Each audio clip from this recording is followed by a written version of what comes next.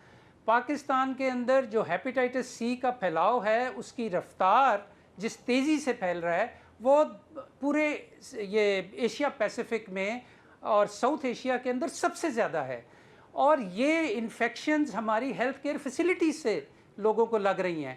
7500 بچے انفیکٹ ہو چکے ہیں HIV سے، جو کہ ایک جان لیوا مرض ہے اور عمر بھر آپ کے ساتھ رہتی ہے، وہ ہمارے ہیلتھ کیئر فیسلٹیز میں جا کے انفیکٹ ہوئے ہیں۔ TB میں پاکستان کا 5واں نمبر ہے برڈن آف ڈیزیز کے حوالے سے۔ پاکستان میں ہر تیسرا شخص جس کی عمر 18 سال سے زیادہ ہے ٹائپ 2 ڈائبٹیز کا شکار ہو چکا ہے۔ پاکستان میں 40 سال سے عمر کے جو زیادہ لوگ ہیں ان کو ہائی بلڈ پریشر ہو چکا ہے۔ مینٹل ہیلتھ کی صورتحال بہت زیادہ دگرگوں ہے۔ میں آپ کو یہ فہرست بتاتا چلا جاؤں گا۔ آئی ہوپ کہ ہم انڈرسٹینڈ کریں کہ ہم نے جو پچھلے 78 ایئرز میں لوگوں کی بنیادی صحت کی ضروریات کو نظر انداز کیا ہے، یہ اس کا ایکیومولیٹو ایفیکٹ ہے جس کو آج ہم بھگت رہے ہیں، اور اگر ہم نے اس کو فکس نہ کیا کامران خان صاحب تو یہ حادثات کی فریکوینسی بڑھتی چلی جائے گی، اور ایک سے ایک بڑا حادثہ جو ہے وہ آپ کے سامنے ہونے لگے گا، اس لیے کہ ہماری گورننس ٹوٹ پھوٹ کا شکار ہے as far as health care system is concerned. جو آپ کے انٹیریئر منسٹر نے کہا کہ سسٹم کولیپس ہو چکا ہے، اور یہ کہ ایک منٹ اور انہوں نے یہ کہا کہ اس کو ریسیٹ کرنے کی ضرورت ہے۔ میرا خیال یہ ہے کہ ہیلتھ کیئر سسٹم سے زیادہ ریسیٹ کسی اور چیز کی ضرورت نہیں ہے۔ It is a complete governance crisis. تو یہ جو حادثہ ہوا، یہ جو پرٹیکولر حادثہ پیمز میں ہوا، جہاں پر کہ یہ سامنے بات آئی کہ لٹرلی فائر فائٹنگ کا کوئی نظام ہی نہیں ہے، کیونکہ پیمز میں ہوا تو یہ بات سامنے آ گئی، لیکن پاکستان کے جو پبلک سیکٹر کے اندر جتنے ہاسپٹل ہیں جو کہ کسی بھی طرح کے سرکاری سرپرستی میں چل رہے ہیں ہاسپٹل، میں نے خود چیک کیا ہے، کہیں پر بھی کسی قسم کا کوئی نظام نہیں ہے ڈاکٹر صاحب، کہیں پہ بھی کوئی پراپر فائر ڈرل نہیں ہے، کہیں پر بھی فائر فائٹنگ کا پورا ایفیشینٹ نظام نہیں ہے، کہیں پر بھی اسموک الارمز نہیں ہے، کہیں پر بھی ایک اس طرح کی صورتحال نہیں ہے جو کہ سیٹسفیکٹری کہلائی جا سکے۔ نام کی چیزیں ضرور ادھر ادھر ہیں مگر لٹرلی کچھ بھی نہیں ہے۔ تو یہ فائر فائٹنگ اور فائر فائٹنگ کا نظام ہاسپٹل میں نہ ہونا، یہ بھی ایک انبلیویبل بات ہے۔ انبلیویبل کیا مطلب، یہ مجرمانہ غفلت ہے۔ رپورٹڈلی پچھلے 10 سال سے نوٹسز جا رہے ہیں پمس کو کہ وہ اپنا فائر سیفٹی یا فائر ایکسٹنگوشنگ کا جو پروگرام ہے اس کے لیے کچھ کریں، لیکن لوگوں نے نہیں کیا۔ مطلب ہم لوگ کس مسئلے کو روئیں؟ پاکستان میں اسلام آباد کے اندر آپ کے 5th لارجسٹ کنٹری کے سب سے بڑے ہاسپٹل کے اندر اگر یہ صورتحال ہے، امیجن کریں کہ چیچو کی ملیہ میں اور مریدکے میں اور سبی میں ہمارے ہسپتالوں کے اندر کیا ہو رہا ہوگا لوگوں کے ساتھ۔ پاکستانی سیاست کا مانا ہوا اصول ہے کہ سیاست پہ نہ کوئی مستقل دوست ہوتا ہے اور نہ ہی مستقل دشمن، لیکن جب دہائیوں کے شدید سیاسی اختلافات کے باوجود دو بدترین سیاسی دشمن ایک پلیٹ فارم پہ اکٹھے ہو جائیں تو اس کے پیچھے موجودہ سیاسی ماحول اور حالات کو سمجھنا ضروری ہے۔ پاکستان تحریک انصاف اور مولانا فضل الرحمان کی JUI ماضی میں ایک دوسری کی جس انداز سے مخالفت کرتے رہے، اس سے تمام پاکستانی اچھی طرح واقف ہیں۔ وہی PTI اور JUI آج کاندھے سے کاندھا جوڑ کر ایک مشترکہ پلیٹ فارم پر موجود ہیں۔ مارچ 2024 کے الیکشن کے بعد سے PTI اور JUIF کے درمیان حکومت اور موجودہ ہائبرڈ نظام کے مقابلے میں وسیع تر سیاسی اتحاد بنانے پر بات چیت بار بار ہم سنتے رہے۔ دونوں جماعتیں انتخابات کے نتائج پر اپنے شدید تحفظات کا اظہار کرتی ہیں، لیکن یہ سفر کبھی کھلے اختلافات کبھی آپس کے شکوک و شبہات کی وجہ سے شروع ہی نہیں ہو سکا۔ ابتدا میں PTI مولانا فضل الرحمان سے ہاتھ ملانے پر اندرونی تقسیم کا شکار بھی ہو گئی تھی، جبکہ JUIF کو بھی عمران خان کی جانب سے مولانا فضل الرحمان کے بارے میں ماضی میں دیے گئے سخت ترین بیانات پر سخت تحفظات تھے۔ خود مولانا فضل الرحمان کا رویہ ابتدا سے ہی محتاط رہا ہے۔ گزشتہ برس بھی انہوں نے پی ٹی آئی کے ساتھ کسی مستقل اتحاد کو رد کرتے ہوئے کہا تھا کہ ان کا ماضی کے اتحادوں کا تجربہ اچھا نہیں رہا، اس لیے وہ اپنی جدوجہد الگ رکھنا پسند کرتے ہیں۔ جمعیت علماء اسلام اپنے پلیٹفارم سے ہم نے جدوجہد کا فیصلہ کیا ہے، اور ماضی قریب میں جو اتحادوں کے تجربے ہمیں رہے ہیں وہ کوئی اچھی مثالیں نہیں رہی ہیں اس کی جی۔ تو اب مزید ہم کسی کو شرمندہ کرنا چاہتے ہیں نہ خود شرمندہ ہونا چاہتے ہیں۔ اسی دوران اس ہفتے کے آغاز میں شدید اختلافات کے باوجود جے یو آئی اور پی ٹی آئی نے دیگر اپوزیشن دھڑوں کے ساتھ مل کر اہم قومی امور پر ایک متفقہ موقف اپنانے پر اصولی اتفاق کیا۔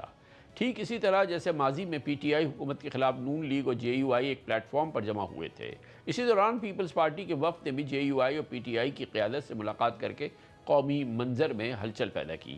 پی ٹی آئی اور جے یو ایف کی حالیہ قربت کے پیچھے دو اہم سیاسی پس منظر ہیں۔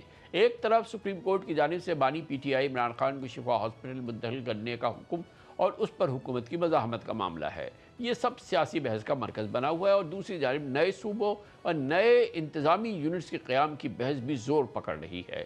پی ٹی آئی اس معاملے میں اسٹیبلشمنٹ کے موقف سے زیادہ دور نہیں ہے، اگرچہ دونوں پارٹیز اب یعنی کہ J U I P T I ایک ہی اپوزیشن پلیٹ فارم پر موجود ہیں، لیکن تعجب کی بات یہ ہے کہ مولانا فضل الرحمان اپنی پریس کانفرنس میں براہ راست عمران خان کا نام لینے سے کتراتے ہیں۔ وہ ملکی مسائل پر تو بولتے ہیں لیکن بانی پی ٹی آئی کی 3 سالہ قید یا صحت سے متعلق تشویش پر خاموش رہتے ہیں۔ اس سے یہ سوال شدت اختیار کر جاتا ہے کہ J U I F Imran Khan کی ذات سے جڑے مسائل پر کس حد تک ساتھ دینے کو تیار ہے۔ ہمارے ملک میں سیاسی قیدی جیلوں میں ہیں، ان سیاسی قیدیوں کی رہائی کے لیے کوئی وجوہات نہیں ہے کہ ملک کے جیلیں جو ہیں وہ سیاسی قیدیوں سے بھری پڑی ہوں۔ اس حوالے سے بھی ہمارا اتفاق ہے کہ قیدیوں کی رہائی ہونی چاہیے اور ملک کا سیاسی ماحول صحیح کرنا چاہیے۔ اس تمام تر سیاسی منظرنامے سے بات بالکل واضح ہو جاتی ہے کہ اپوزیشن کا یہ اتحاد اصولوں سے زیادہ وقتی ضرورتوں کا مرہون منت ہے۔ جے یو آئی یا پی ٹی آئی ایک دوسرے کی ضرورت تو ہے لیکن ایک دوسرے پر مکمل اعتماد کرنے کو شاید ابھی تیار نہیں۔ مولانا فضل الرحمان کی یہ محتاط حکمت عملی اور عمران خان کا نام نہ لینا اس بات کا ثبوت ہے کہ اپوزیشن حکومت کے خلاف دباؤ ضرور بڑھانا چاہتی ہے لیکن وہ عمران خان کا سیاسی بوجھ اٹھانے کو تیار نہیں۔ ان حالات میں ایک مضبوط اور پائیدار اپوزیشن اتحاد کی تشکیل فی الحال ایک دور کا خواب دکھائی دیتا ہے۔ اس موضوع پر بات کرتے ہیں، اس کے لیے ہمیں جوائن کر رہے ہیں کوئٹہ سے ہمارے ساتھ موجود ہیں جمعیت علماء اسلام فضل الرحمان کے ممتاز سینئر رہنما، ملک کے ممتاز قانون دان سینیٹر کامران مرتضیٰ۔ بہت بہت شکریہ سینیٹر صاحب، آپ نے ہمیں جوائن کی ہے۔ یہ فرمائیے گا کہ یہ جو فی الحال ایک ارینجمنٹ آپ کی ہوئی ہے، اس کو ارینجمنٹ ہی کہنا چاہیے پی ٹی آئی کے ساتھ، اس میں کوئی نظریاتی مماثلت اور کوئی اس سے زیادہ ڈیپ تو کوئی بات نہیں ہے، یہ صرف موجودہ سیاسی حالات کے لحاظ سے آپ لوگوں نے ایک ساتھ آگے بڑھنے کا فیصلہ کیا ہے، اور کچھ اس میں اور اپوزیشن کے بہت چھوٹے چھوٹے دھڑے شامل ہیں، لیکن بیسکلی تو یہ آپ کا اور پی ٹی آئی کا ارینجمنٹ ہی ہے نا؟ اس کو آپ پہلے قدم کے طور پہ لے لیجئے۔ انفیکٹ یہ بن جانا چاہیے تھا جس وقت نیشنل اسمبلی میں الیکشنز ہوئے تھے اور پھر ٹریجری والے ایک طرف ہو گئی پارٹیاں اور اپوزیشن کی پارٹیاں دوسری طرف ہو گئی، تو اسی وقت جو ہے نا وہ اپوزیشن کا جب لیڈر بنتا ہے کوئی اپوزیشن کا تو اس وقت سب کو اکٹھا کر لینا چاہیے تھا، مگر بہرحال کسی بھی وجہ سے وہ اکٹھے نہیں ہوئے۔ اس وقت تک آپ یہ سمجھیے کہ یہ معاملہ جو ہے پارلیمان کے دونوں ایوانوں میں ہے۔ تو اس کو ہم کہہ سکتے ہیں کہ یہ نیشنل اسمبلی اور سینٹ کے لیول پر ایک طرح سے مماثلت پیدا ہوئی ہے، یا یہ ایک ارینجمنٹ پیدا ہوئی ہے، اور اس کا مینڈیٹ کیا ہے؟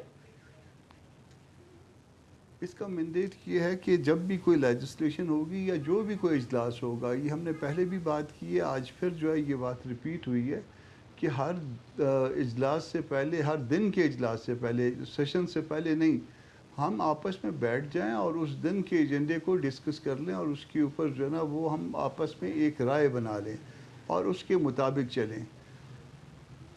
سینٹر صاحب یہ فرمائیے گا ڈیسٹینیشن کیا ہے، منزل کیا ہے آپ کی اور پی ٹی آئی کی متحد ہو کے کیا آپ حاصل کرنا چاہتے ہیں، اور اس میں اس تحریک کو یا اس جدوجہد کو میں کہہ سکتا ہوں یہ کس انداز سے آگے بڑھانا چاہتے ہیں آپ؟